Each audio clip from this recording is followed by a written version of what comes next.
Marcelo Rodrigues, Cédric Rotonji, Kiki David, Moumouni Rachid, Luan Roche, Sankamao.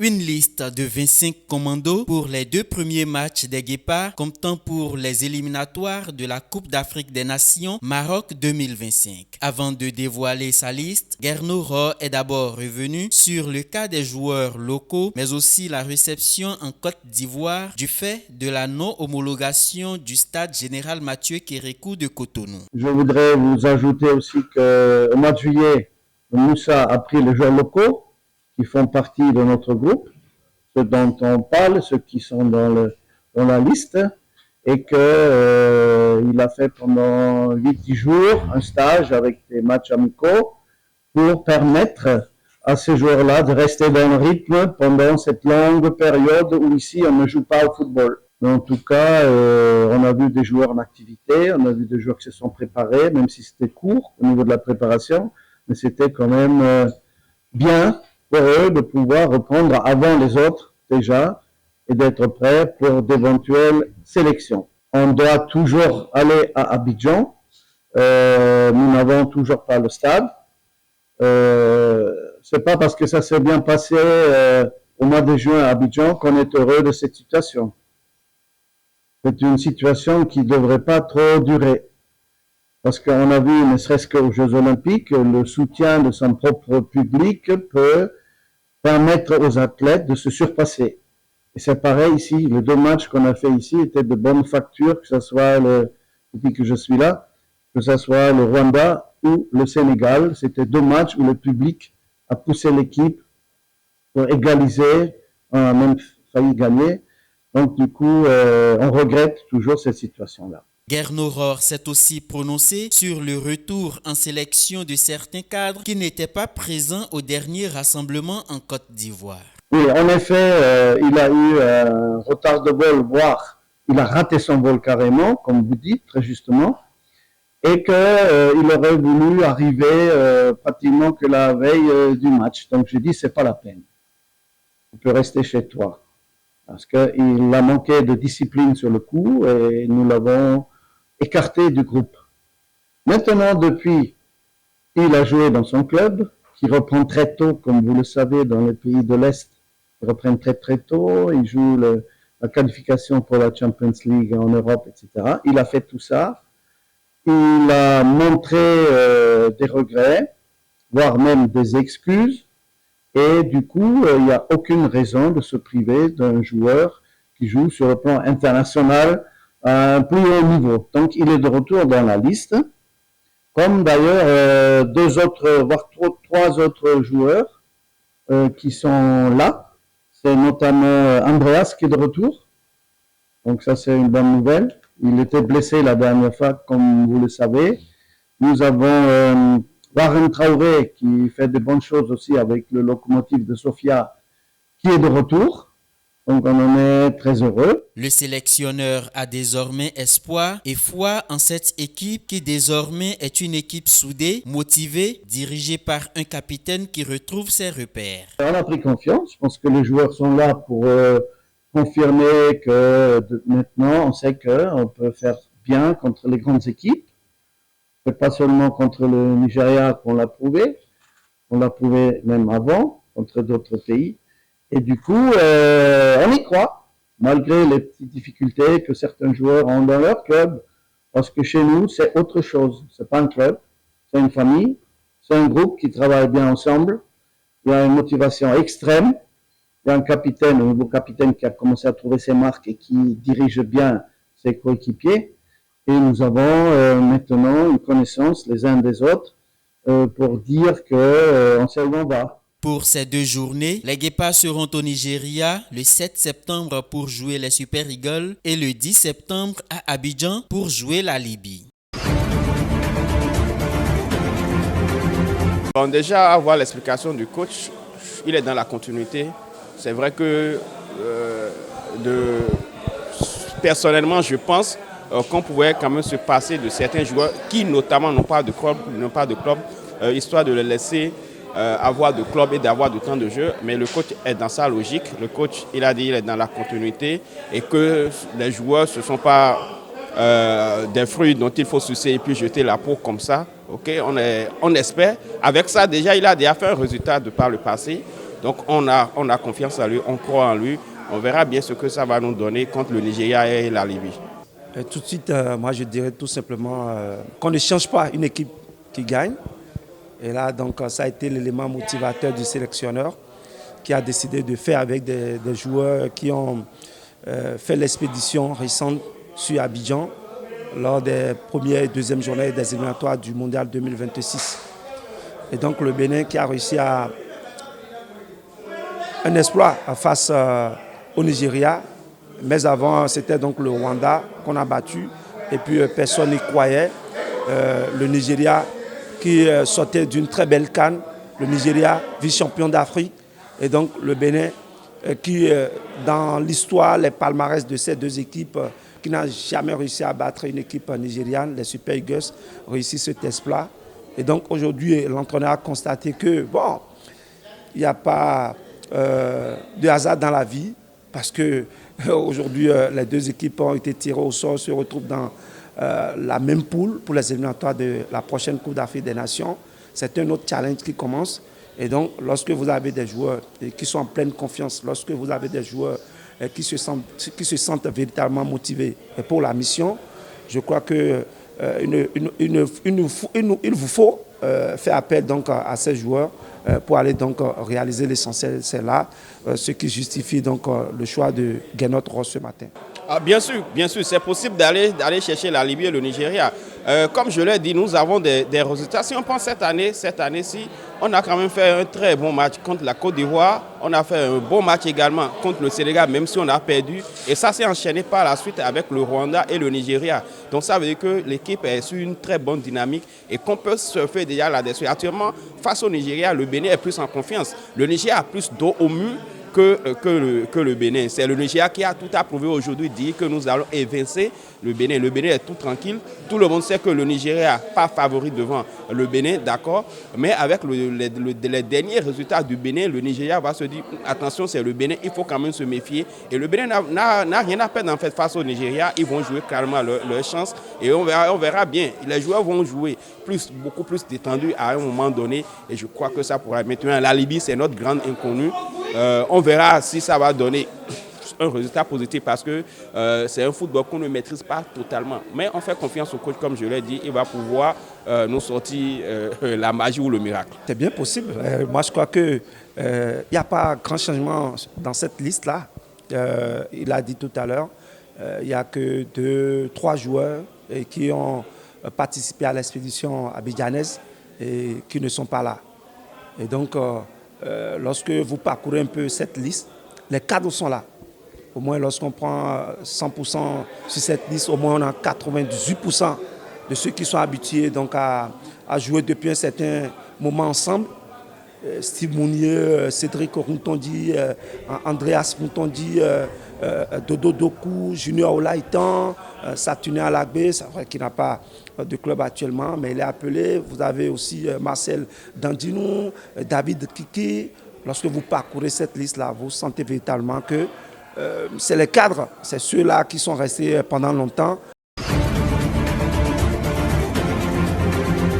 30 août 2023, nous avons décidé de défendre la paix en mettant fin au régime en place. Ce 30 août 2024 marque le premier anniversaire du coup d'État perpétré par le général Brice Clotaire Oligui Nguema contre le régime d'Ali Bongo Ondimba. L'arrivée au pouvoir du CTRI menée par le général Brice Oligui Nguema avait été accueillie avec un certain enthousiasme par les populations. Le renversement du régime d'Ali Bongo a profondément secoué l'échiquier politique gabonais. Le nouvel homme fort du pays a promis des élections en 2025 et un nettoyage des institutions du pays. Un dialogue national inclusif supposé préparer le transfert du pouvoir aux civils à la fin de la transition de 2 ans a été organisé en avril dernier. Les recommandations issues de ces travaux préconisent l'instauration d'un régime présidentiel dans la future constitution qui devrait être soumise soumises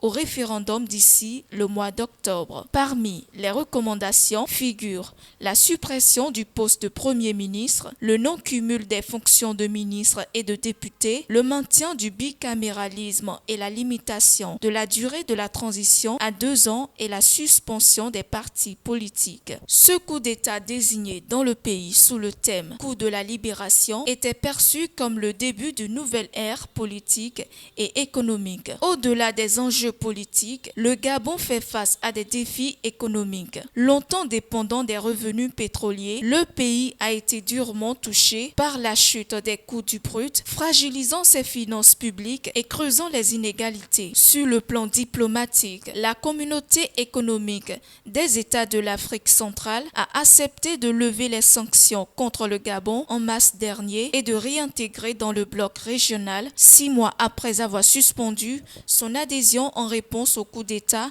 qui a chassé le président Ali Bongo. Le Gabon est le 4e producteur de pétrole de l'Afrique subsaharienne et possède de nombreuses ressources minières comme de l'or, de l'uranium et du fer. Gabonaises, Gabonais, mes chers compatriotes, aujourd'hui, cela fait exactement 1 an que les forces de défense et de sécurité, réunies au sein du Comité pour la transition et la restauration des institutions, CTRI, ont pris la décision courageuse de mettre fin à l'ancien régime, suite à une élection générale dont les résultats tronqués auraient inévitablement entraîné, comme en 2016, des contestations, des dégâts matériels et des pertes en vies humaines. Cet acte a spontanément été baptisé coup de la libération. Cette dénomination ne traduit pas uniquement la libération politique de notre pays. Elle traduit aussi la liberté d'expression, la liberté d'entreprendre et surtout la liberté de rêver d'un Gabon nouveau, prospère et digne d'envie. C'est cette expérience que le CTRI s'est fixé comme objectif à concrétiser. Mes chers compatriotes, au moment où nous célébrons ce premier anniversaire de la libération de notre pays, l'heure pour moi n'est pas au bilan. Je préfère laisser le peuple juger de lui-même le chemin parcouru et se faire sa propre idée au regard des réalisations accomplies à ce jour, avec détermination et pragmatisme.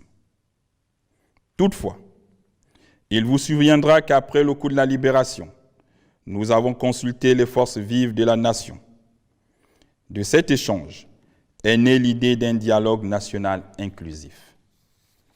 Je me réjouis de la réussite de ces assises, dont les propositions seront soumises au référendum, qui aura lieu dans les prochaines semaines, conformément au chronogramme de la transition. Nous avons entamé la tournée républicaine afin d'expliquer aux populations de l'arrière-pays les raisons du coup de la libération. Force a été pour nous de regretter amèrement la précarité généralisée dans laquelle vivent nos populations. Les infrastructures sont obsolètes et quasi inexistants dans certaines régions. Le taux de chômage est très élevé. On dénombre trop de maux qui accablent les Gabonais. À l'épreuve des faits, nous avons décidé de mettre le pays en chantier, de relancer l'activité économique et de promouvoir la création des richesses en mettant en place des mécanismes d'aide et d'accompagnement. Pour répondre aux besoins les plus urgents des populations, une enveloppe de 63 milliards a été mise à la disposition des 9 provinces pour s'autonomiser et relancer leurs activités. C'est également le lieu de préciser que la transition a hérité d'une lourde dette. Je me suis engagé, lors de mon discours d'investiture, le 4 septembre 2023, à honorer tous les engagements de mon pays sur le plan international, afin d'éponger cette dette abyssale. Mais le remboursement de la dette ne saurait constituer un frein à nos ambitions, ni se faire au détriment des aspirations légitimes du développement du peuple gabonais.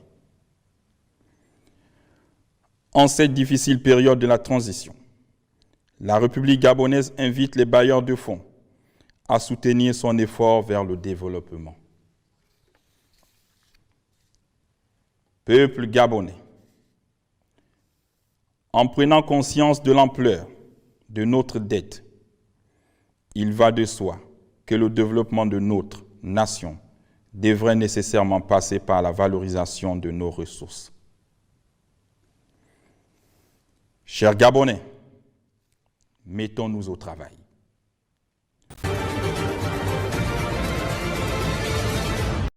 C'est un nouveau rapprochement entre le Nigeria et le Niger. Mercredi à Niamey, les chefs d'état-major des deux États ont signé un accord visant à lutter contre la circulation des armes légères et de petit calibre à leurs frontières. Niamey et Abuja partagent une frontière de 1500 km où sévissent très régulièrement les groupes Boko Haram et d'autres groupes armés depuis 2015.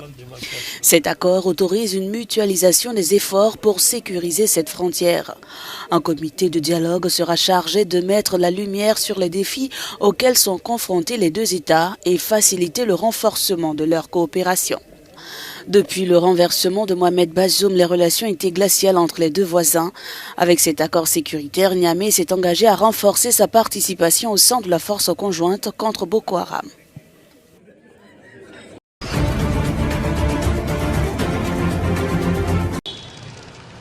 Le Premier ministre espagnol Pedro Sánchez a terminé sa tournée dans les pays d'Afrique de l'Ouest. Cette visite de 3 jours visant à stimuler la coopération dans le contrôle de la migration irrégulière de la région en direction des îles Canaries s'est achevée par une rencontre avec le président sénégalais à Dakar, Bassirou Diomaye Faye. Le Premier ministre espagnol a notamment annoncé la signature d'un protocole d'accord en faveur d'une migration dite circulaire. Nous avons signé un protocole d'accord sur la migration circulaire car il nous permettra d'élargir et d'améliorer celui qui existe déjà, d'incorporer de nouveaux secteurs d'activité économique et d'inclure la formation et le renforcement des capacités des travailleurs sénégalais qui s'installent en Espagne. M. Sánchez a entamé sa tournée mardi en Mauritanie où il a déclaré que l'Espagne renouvellerait la coopération entre les forces de sécurité des deux pays pour lutter contre les trafics de migrants. Nos forces de sécurité travaillent ensemble depuis de nombreuses années et je crois qu'il s'agit d'un exemple de collaboration et de coopération opérationnelle bilatérale pour lutter contre les mafias, les réseaux de trafic d'êtres humains et le crime organisé. Selon le ministère espagnol de l'Intérieur, plus de 22 000 personnes ont débarqué sur les côtes des îles Canaries depuis janvier.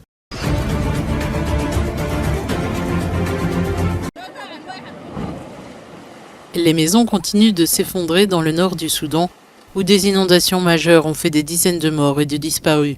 Un des barrages qui permet au pays de gérer ses crues s'est effondré sous la pression d'une quantité inhabituelle de pluie. Une autre catastrophe pour cette population déjà victime d'un conflit armé, de la famine et d'une nouvelle épidémie de choléra. Au début, l'eau est montée lentement, puis peu à peu, nous avons vu les maisons et les murs s'effondrer. Dieu merci, nous avons réagi à temps. De chez nous, nous ne pouvions pas voir l'ampleur des dégâts sur tout le village, mais nous avons entendu parler de maisons qui s'effondraient et de certains quartiers complètement détruits. Je me trouve actuellement devant la maison de mon grand-père et je suis venue ici en tant que personne déplacée. C'est la maison où je venais depuis mon enfance et je me souviens de ses moindres détails. Maintenant qu'elle s'est effondrée, je suis bouleversée.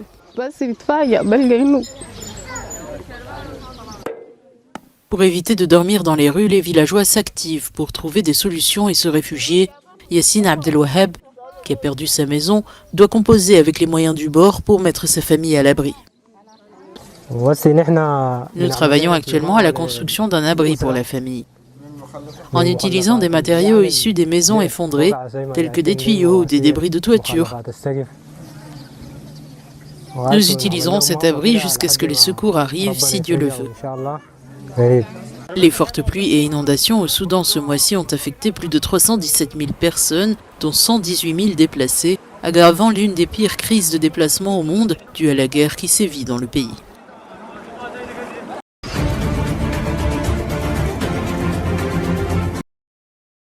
Le commerce entre la Chine et l'Afrique a connu une croissance régulière au cours des 7 premiers mois de l'année, augmentant de 5,5% pour atteindre 166 milliards de dollars, selon les données publiées par l'Administration générale des douanes chinoises.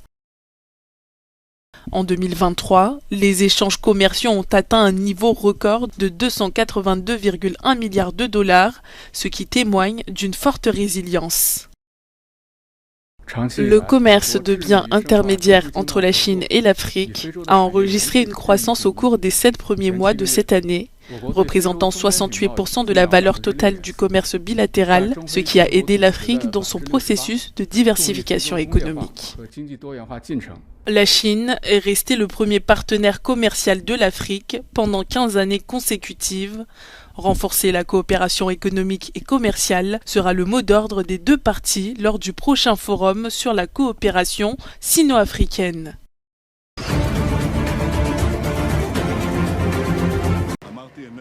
Le Premier ministre israélien Benjamin Netanyahou a rendu visite aux troupes basées le long de la frontière israélo-libanaise mercredi. Cette visite intervient alors qu'Israël et le Hezbollah libanais se sont retirés de la zone suite à un échange de tirs nourris au cours du week-end. Il y a quelques jours, nous avons déjoué une attaque surprise du Hezbollah contre l'État d'Israël. Nous avons détruit des milliers de roquettes à courte portée qui visaient la Galilée et le Golan. Je répète, des milliers de roquettes. Israël s'est engagé à ramener le calme à la frontière pour permettre à ses citoyens de rentrer chez eux, affirmant qu'ils préfèrent résoudre le problème par la voie diplomatique. Les responsables du Hezbollah ont déclaré que le groupe ne cherchait pas à déclencher une guerre plus large, mais qu'il était prêt à le faire.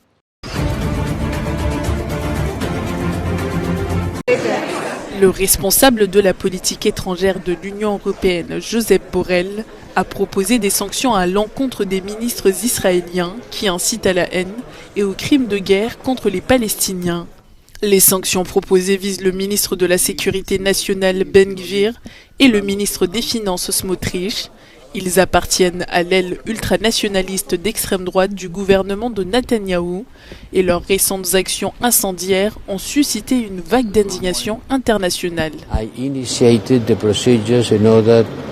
J'ai lancé la procédure pour demander aux États membres s'ils souhaitent inclure dans notre liste de sanctions certains ministres israéliens qui ont lancé des messages de haine inacceptables contre les Palestiniens et proposé des choses qui vont clairement à l'encontre du droit international et qui constituent une incitation à commettre des crimes de guerre.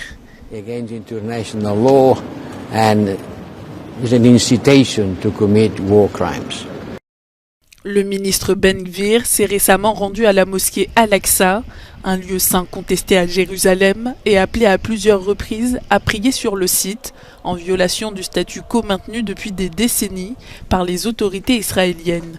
Le ministre Smotrich a récemment été condamné pour avoir déclaré qu'il pourrait être moral d'affamer 2 millions de Palestiniens dans la bande de Gaza. Il a également été critiqué pour avoir encouragé des projets de colonisation illégale en Cisjordanie. Ce n'est pas en reconnaissant théoriquement la Palestine, en imposant des sanctions aux ministres israéliens, que l'on résout le problème. L'Union européenne est confrontée à des divisions sur une position commune concernant la guerre à Gaza, une situation l'empêchant souvent de trancher ou d'adopter des décisions rapides sur le conflit.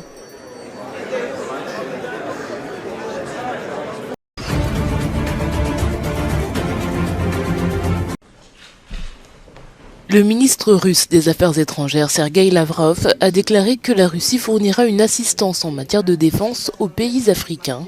Il s'est exprimé aux côtés de son homologue sénégalaise Yassine Fall lors d'une conférence de presse à Moscou. Madame Fall s'est également entretenue sur la coopération bilatérale des questions de sécurité dans la région du Sahel et de la campagne militaire en Ukraine. La Russie est prête à aider le Sénégal et d'autres pays africains à renforcer les capacités de défense, à améliorer la préparation à la lutte contre le terrorisme des forces armées et des services spéciaux. D'une manière générale, nous sommes favorables à ce que la situation dans la région du Sahara et du Sahel fasse l'objet d'accords entre les pays africains eux-mêmes. Les liens se resserrent également sur le plan économique entre la Russie et le Sénégal depuis l'inauguration à Dakar le mois dernier d'une chambre de commerce et d'investissement Afrique-Russie.